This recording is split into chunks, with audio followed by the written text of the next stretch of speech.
Hola, buenas tardes. Mi nombre es Anidesia Ortiz Luna. Soy alumna del Instituto para la Educación Gandhi. Este es un video de la materia de temas selectos de biología impartido por la profesora Leticia Laura Salcedo Zúñez. En este video explicaré dos temas que pues a continuación les voy a presentar y empezaremos con alteraciones morfológicas y fisiológicas de las células y los tejidos. Los cambios morfológicos. Los cambios morfológicos se refieren a las alteraciones estructurales de las células o tejidos que son característicos de la enfermedad. La naturaleza de los cambios morfológicos y su distribución en los diferentes órganos o tejidos influye sobre la distribución normal y determina las características clínicas, el curso y el pronóstico de la enfermedad. La patología es la rama de la medicina encargada del estudio de las enfermedades, de los cambios estructurales bioquímicos y funcionales que subyacen a la enfermedad en células, tejidos y órganos. Los cuatro aspectos del proceso patológico son la etiología, la patogenia, los cambios morfológicos y fisiológicos y las alteraciones funcionales y manifestaciones clínicas. Como podemos ver, la etiología es la causa. Esto se refiere al estudio o búsqueda de origen de una enfermedad con el fin de encontrar un diagnóstico y tratamiento adecuado para la misma.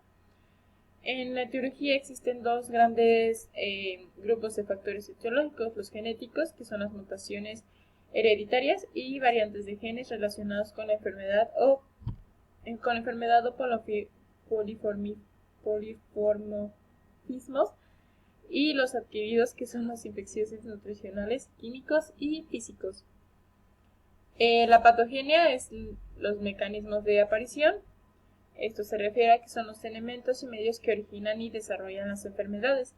La patogenia es la rama de la patología que se encarga de estudiar el surgimiento y el desarrollo de las afecciones, así como el origen de las enfermedades y las causas que llevaron a una enfermedad a evolucionar.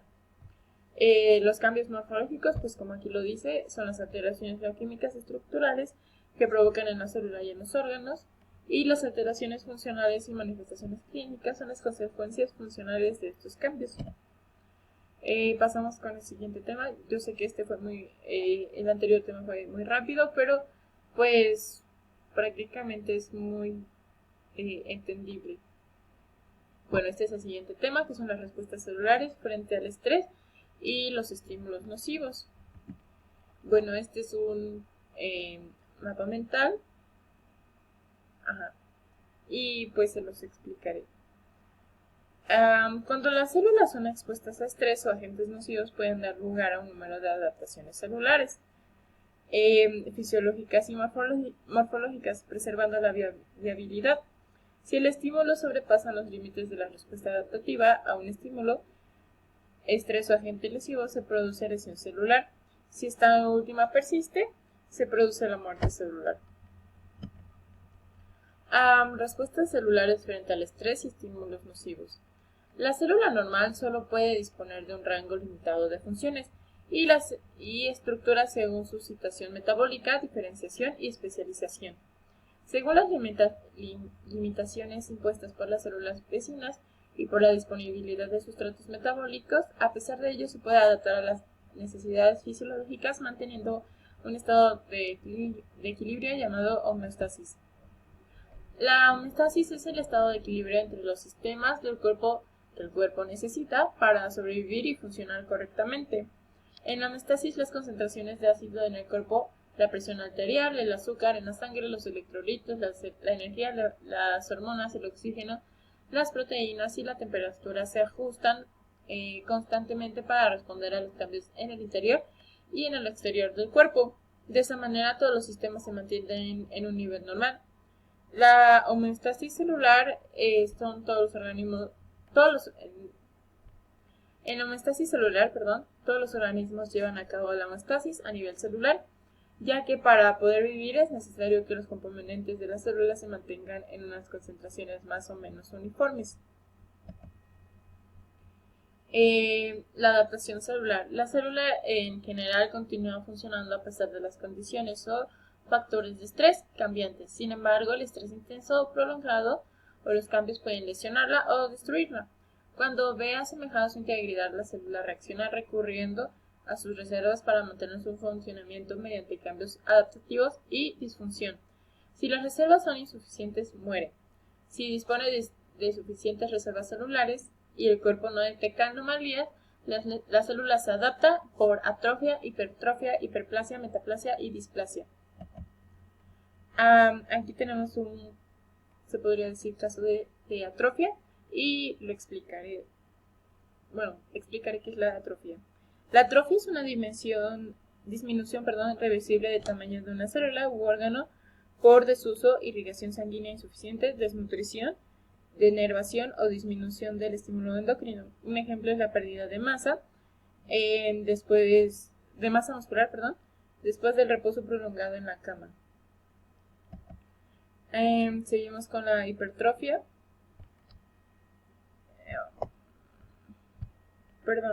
La hipertrofia es el aumento del tamaño de una célula u órgano por incremento de su carga de trabajo.